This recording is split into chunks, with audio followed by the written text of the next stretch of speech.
All right, you said great news. 4% interest rates. Come on, say it. Say it for me. I can feel it coming. Say it. Just 4% interest rates. It's easy. It's kind of like this. I have a buddy of mine that always brags that he graduated in the top. He was number 24 in his class when he graduated, top 25. I said, "Great. How many people are in your class?" 25. Yeah, there you go. So, so it's all perspective. So, man, I would love to say that we're at 4%, but I will say, hey, they did improve.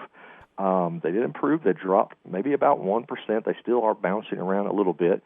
But the better news, the most exciting news that I have for a lot of our listeners is inventory is up almost 50%.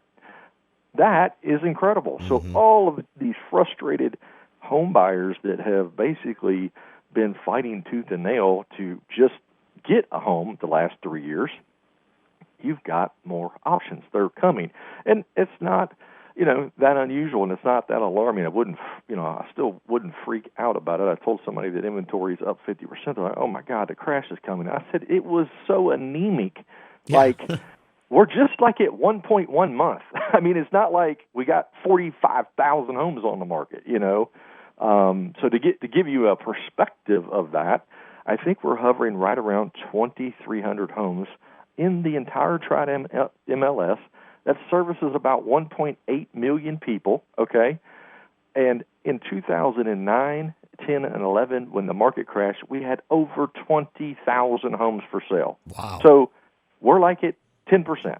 So, yeah, don't freak out. I promise you, it's just an opportunity to actually go out and take a look. So for us, it's exciting because we're getting to make all these phone calls to people and say, hey, we know you looked for a house in 2020. This is what you said you wanted. Guess what?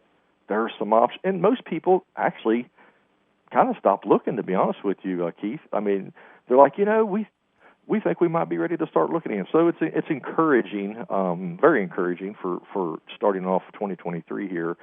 So, hey, if you're thinking about buying a house, you might want to stick your toe back in the water, if you will. And another thing, too, is a lot of people did not buy over the last 3 years because, I don't know, maybe psychologically, well, I know to some degree it's that, but we had a lot of people say, Jason, look, I'm not paying $20,000, $30,000, or $50,000 over asking price just to get a house. Not going to happen. Well, I got some really good news for you. Based upon the data over the last 90 days, homes are now selling at about 98.8% of the asking price, which is encouraging when you thought you were going to have to pay, $25,000 over it. That's a pretty significant change just from basically a year or two ago.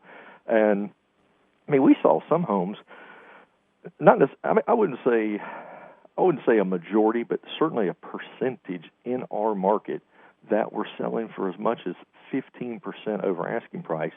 But other areas in the country, it was not uncommon. We were hearing stories of 20, 30, and 40%, not 1,000, 20% over asking price. So, hey, you got more choices because there's more houses. There's going to be less bidding war, and prices are pretty close to asking price. And interest rates have somewhat stabilized and came down a little bit. So, in my opinion, I think, spring market it's building a recipe of some pretty good stuff here. If you kind of have a plan to buy a home and be in it for the next, I don't know, say 10 or 12 years, because that's kind of what I always tell people. Plan on 10 years, and if you are planning on owning a shorter amount of time, then we have to be a little more careful, okay? But let's just say you fall in that gap, 10 to 12, maybe even more years. Look, even though you may hate the interest rate, you can always refinance should the rates drop. If you're one of those people that are just going to sit around and wait and hope and pray that it goes back to 3, what if it never does? It's still better owning a home for, I think, for a lot of different reasons, but, when you're looking at 10 and 12-year plans. So 2023, I think, is looking like the best potential for home buyers that we've seen since 2018. And some of you went through that frustration of the last 3 and 4 years of attempting to get a home and getting into those bidding wars. I mean, we had a season in 2020 where we were getting almost 20 offers on every single home that we sold. So there's a lot of people out here that still want to own a house, and the good news is, well, more houses are showing up. So it's a good, positive way, Keith, to start off 2023.